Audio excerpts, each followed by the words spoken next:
So let's get into this.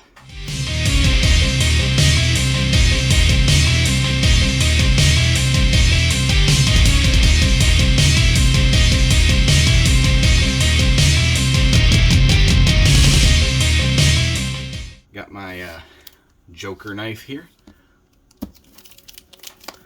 This box is actually pretty well packaged as far as the external tape is concerned. Although truthfully, when you buy stuff on eBay, you really have to judge the item itself as well as the condition of the box in shipping.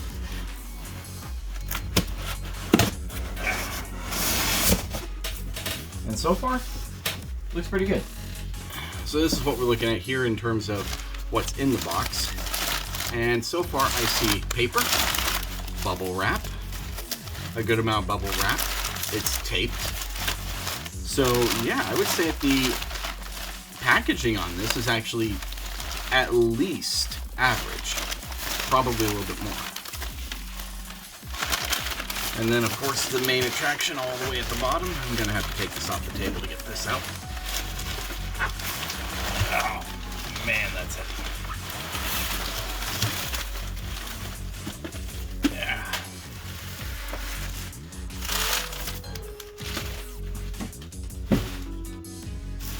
All right. So there you have it. You can probably tell what it is with the little green circle in the middle, but in case you can't, this is an OG Xbox. Why'd I get it? Because I wanted one. Alright. So there we have it. An OG Xbox. And I had it flipped the other way around. So, what drew me to this one was that the price was reasonable, and it came with 4 controllers.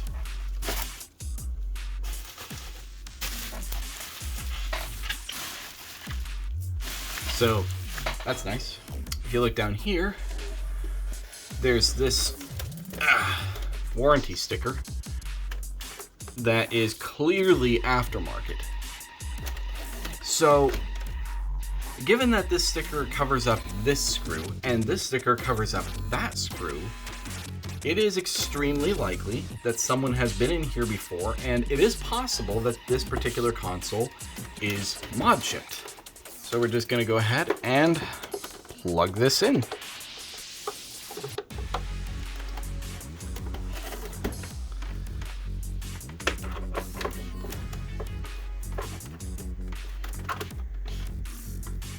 That dimmed my lights.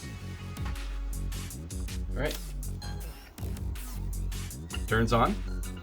Still has a mechanical hard drive. Let's have a look at the screen. Service.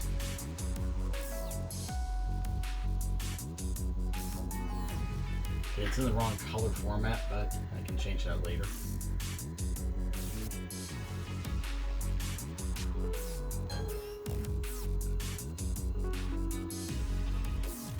Hey, menu.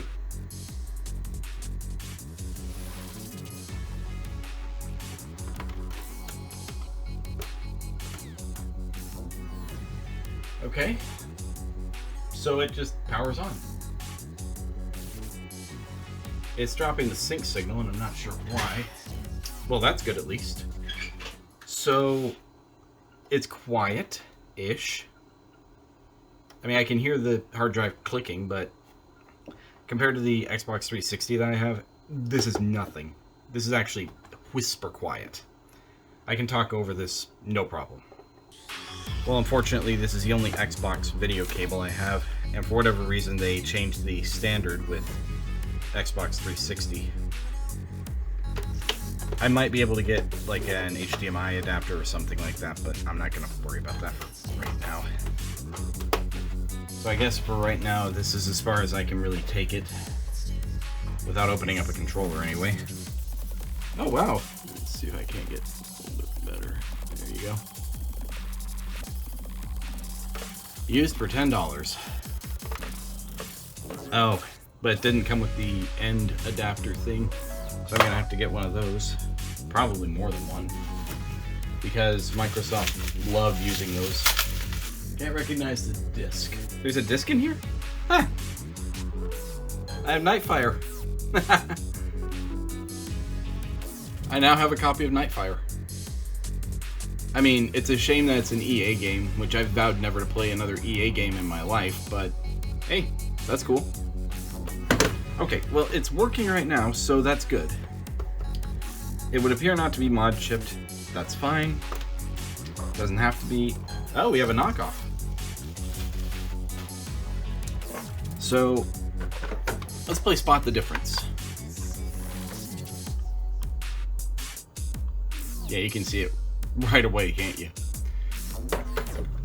Yeah, so this controller is hardwired to the Xbox USB standard, whereas the other ones aren't. They have this this thing, this little breakaway thing, and that's specifically so that if you trip over the controller or something, this is designed to break away, and it's going to be less strenuous on the console because they use this weird thing as opposed to USB, even though this thing is actually a USB connector. The buttons feel a little bit sticky. I mean, not bad. I guess over time they'll kind of loosen up. But then again, that is on the knockoff controller. Let's try the real boy. Oh yeah, that's better. Yeah. And what about the Duke boys? I don't want to touch that. Okay, feels good. Feels good. And what about this one, the cleaner one?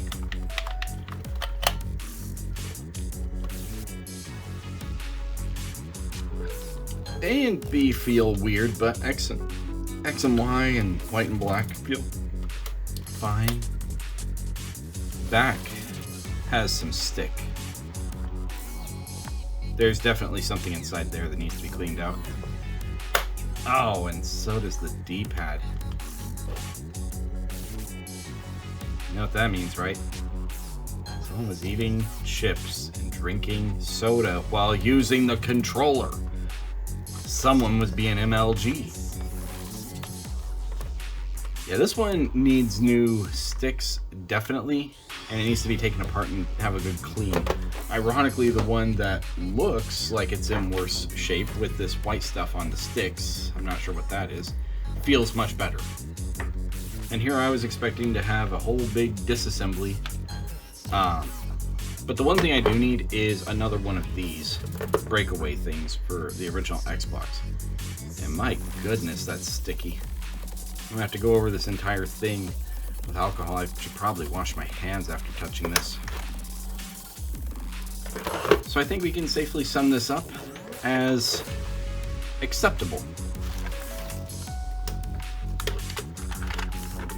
4 controllers and an Xbox and a free game.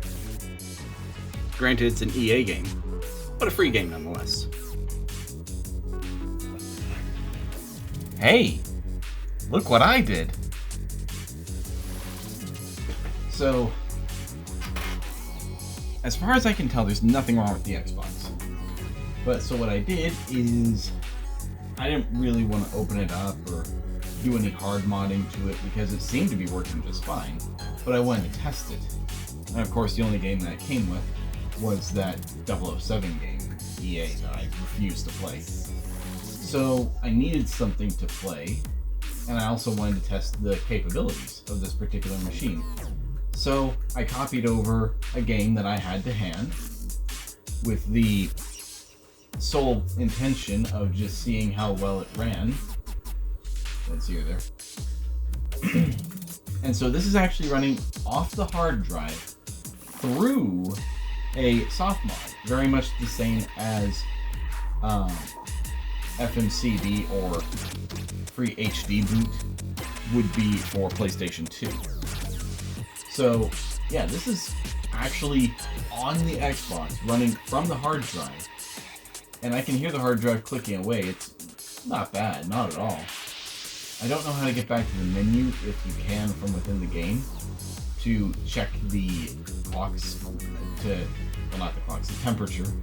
But yeah, I mean, look at this.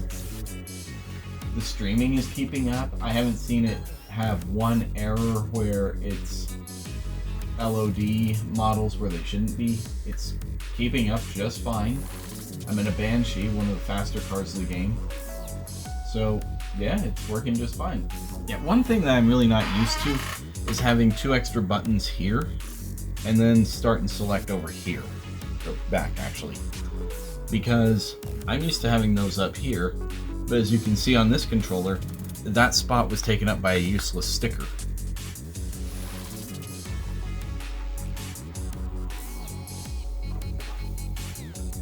Oh wow, that was a slowdown. But I do like the water particles on this. It's way better detailed than I'm used to seeing with the PlayStation version. PC was always pretty good, but it was never this good because it was based off the PS2 version. So I'm not sure the exact size of the drive that's in here in this Xbox, but I think it's 8 gigabytes if I'm not wrong. And it has 4 partitions. 1 is C drive, 2 is E drive, 3 is X, 4 is Y, and 5 is Z. So X, Y, and Z are all 750 megabytes. Okay, that's fine. 2.25 gigabytes. All right. E drive is 4.7 gigabytes, give or take the size of a DVD. Okay, so right now we're looking at just about 6-7 gigabytes, and then whatever is on the C drive is the rest of it. So, okay, all right, 8 gigabytes.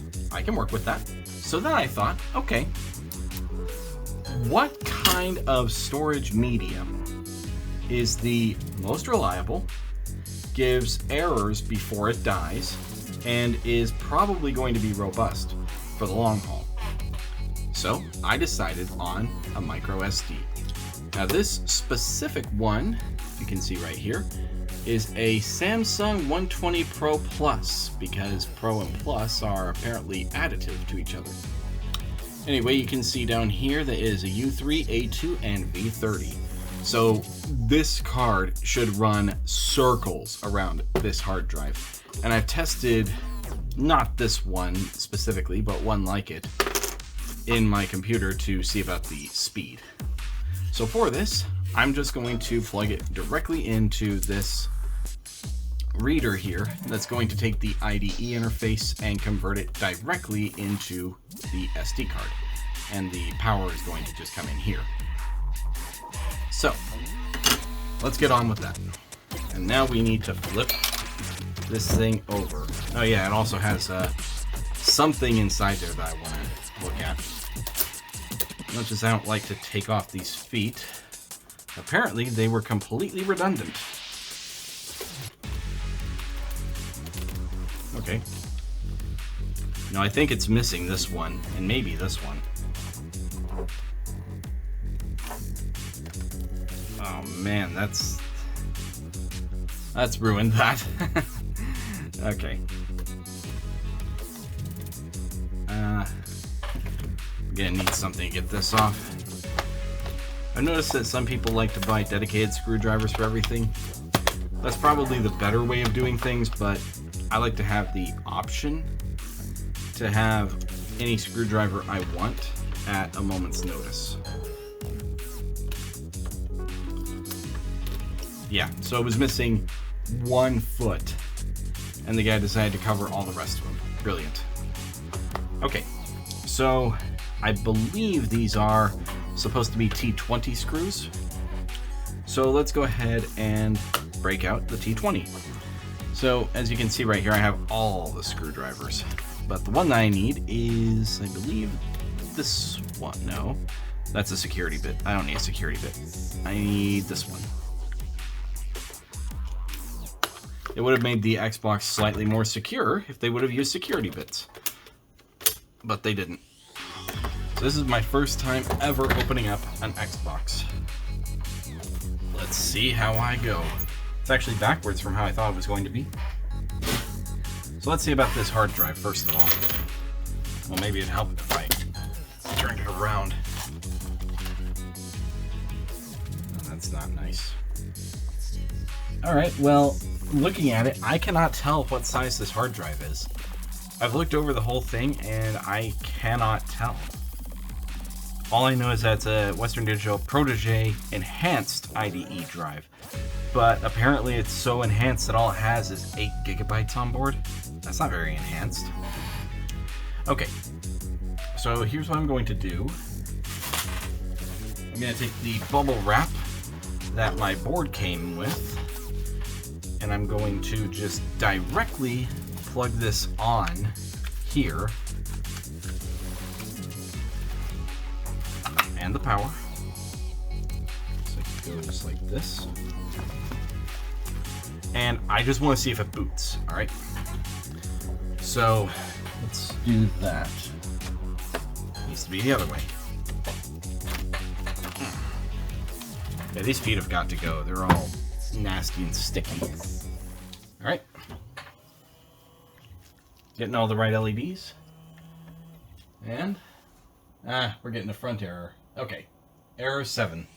The Xbox does not like it when you try to use something like this with a regular 40-wire IDE. And I was kind of hoping that I could just get away with it. Nope. So, 80-wire it is. Alright. So that's 9. And 9, 10, same thing. I'm pretty sure you can open anything that's a T9 with a T10 and vice versa. Oh, it was just the one screw holding it in there. Okay. Wow, this thing is dusty. So this has only 3 screws in there. It's missing this one, but it's got the others. All right. DVD drive. Out. Okay, I am seeing a little bit of residue from the clock capacitor, actually. Let's get you down here and looking in here. So you see right here, there's a little bit of residue. Get some light on that. In fact, you can see the area where dust does not like to accumulate. And I'm betting that's because of the cap juice. I don't see any empty capacitor slots on the board, so I'm pretty sure the clock capacitor is still in here. Is that it? This one's loose. Well, the other ones are tight. Oh my. Well, these are ready to go. I've never replaced a capacitor in my life, but I think that now might be a good time to start. Okay. It's working fine for right now, so I'm not going to bother with all that. I'm just in here to take out this IDE cable. Man, is that stuck in there. Okay, original IDE cable, garbage. Straight in the garbage. I have no use for it. New IDE cable.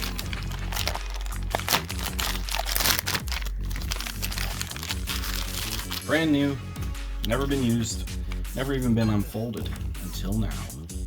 I've been told that these are actually upside down from the other ones, and I guess I kind of expect that. I mean, how do you get to be a monolith of a company like Microsoft if you do everything the right way that makes everyone happy, you know? So I'm gonna have to pick this up and set it a little bit forward just so I can get this cable in there. You know, this is the first IDE cable I've ever had to mess with, and it really makes me appreciate SATA. Okay, where did I put that emulator? Oh, it's still on the power line. Okay, I didn't put it, actually. Okay. So, it does not like, it just does not like this thing. I was kind of expecting that because with the Xbox 360, the hard drives that can be flashed are extremely specific models. So for this to be just cool with whatever is kind of unrealistic. Yeah, I think I need to do quite a bit more research into why this hasn't worked out for me, but you know, that's a problem for future Elliot. I don't envy that guy. Anyway, Dark Lord Elliot, we're done here. Anyway, so last night I was trying to get the Xbox to boot off of any one of these micro SD cards or full-size SD cards, and note that all of these are 128 gigabytes or smaller, the smallest of which is 32, and this one might be a 16, although I think it's 32. It is a 32. So yeah, I was trying to get all this stuff to work, but what I eventually found out is that SATA and IDE devices, like these solid-state drives, they support password encryption on a hardware level. IDE supported that in basically the first version that it had. These SD cards do not. So the bottom line is, there's nothing I can do about it. If I want to use one of these, I would have to probably use it without any encryption on it at all. So it just simply will not work. So as a result, I'm probably going to need one of these solid state drives. So there you have it.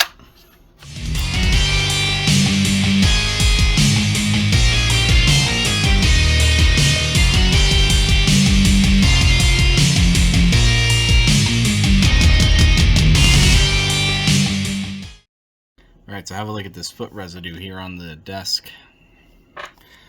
So I just cleaned up another little spot of it over here, but alcohol swab.